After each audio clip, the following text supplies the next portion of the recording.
Hey everybody, happy Tuesday to you. If you didn't join us yesterday, why not? Man, it was an amazing story. It was Story Time Monday.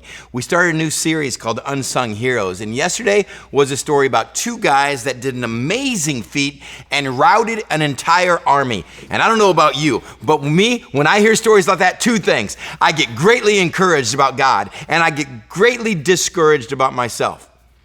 Why is it that every story is about people doing absolutely amazing things against amazing odds? And I'm not going to rout armies. I'm not going to step into a fiery furnace. I'm not going to spend the night in the lion's den. I'm not going to go 3 days in the belly of a whale. Why is it almost every story has some amazing feats that I look at and go, way to go, God? Not me. Well, if that's where yesterday ended up leaving you, let me give you one today that's, It's in 2 Kings chapter 6. Elijah, the prophet, is dead, and the one that followed him is Elisha. I know, kind of back to back. And Elisha is got sort of a seminary. He's got this great ministry going, and here's what happens.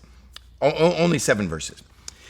The company of the prophets said to Elisha, "Look, the place where we meet with you is too small for all of us now. Let us go down to the Jordan where each of us can get a pole, and let us build a place there for us to live." And he said, "Go." Then one of them said, "Won't you please come with your servants?" "I will," Elisha replied. And they went with him. And they went down to the Jordan and began to cut down trees. And as one of them was cutting down a tree, the iron axe head fell off into the water. "Oh, my Lord," he cried out, "it was borrowed." And so here's the situation. Their ministry is growing because of Elisha and what's going on and what God is doing. They just need a bigger place, and they've run out of room. And the best place to build is down by the Jordan because you have more trees, more wood, and we can do it better. Instead of carrying lumber up here to a dry wilderness place, why don't we just move down, find a plot of ground, and build a bigger ministry site? And Elisha said, "Go do it." They said, "Well, you're coming with us, right?" And he goes, "Of course I am." So they're down there chopping down trees, and they're going to build a bigger place for ministry. And as one guy, some nameless dude, is chopping down a tree, you know how it works. Your iron axe head is just not quite, you've probably put a couple nails in it to try to get it tight, and he swings, whoop, and all of a sudden he realizes the iron axe head goes flying off, and it lands in the Jordan River, the big, deep, murky, muddy Jordan River. "Oh, my Lord," he said, "it was borrowed." It's exactly what you do. Something happens, you're like, "Oh my God, that wasn't even mine." That's exactly what happened in the text. I'm just a poor ministry dude. I'm trying to learn how to do ministry. I borrowed that from a neighbor. The one thing he says, "Dude, don't lose my axe head. These are really precious to hold on to back in this. Not everyone has a great axe. Don't lose that." "Oh, I promise, it's for building the church. It's going to be great." "Oh my God, it fell in the water." Watch what happens. The man of God asked, "Where did it fall in?" And when he showed him the place, Elisha cut a stick and threw it in there, and it made the iron float to the surface. "Lift it out," he said. Then the man reached out his hand and took it. Now the king of Aram was at war with Israel, and it goes into another story. And that's it. And I'm like, what? Who was the dude and what was the axe head? And what happened special after that? And did that axe head like save a nation of people? What? Was it used as a weapon? You know, you've seen enough Marvel movies where you throw it, goes around and kills a couple of people. Maybe you can control it with a whistle. Am I getting a little too deep on stuff right now? No, that's the story. That's the story. Are we supposed to apply this to our lives?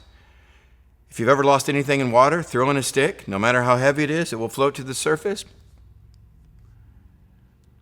Here's what I love about Unsung Heroes. We can look at little text and little unnamed characters. I'll just call them OMG. And Mr. OMG, who lost his buddy's axe head, has an amazing miracle happen that day. He's simply someone who's interested in things of God. He's using his resources to build the kingdom of God. And we have some random little story tucked in the Old Testament, almost as if simply to say, God cares about your little moments in the day when you're a person of God, being about the kingdom of God. And God even cares about the tool you borrowed from your neighbor's shed and what happened to it. I don't know how else to make something out of this story. Is there a cool moment here in saying, well, they applied the wood and broken things and lost things are made whole? Yeah. And when we apply the cross to our life, broken things and lost things are made whole? Yeah, I think there's a little foreshadowing. I think there's a great picture of the cross in our life.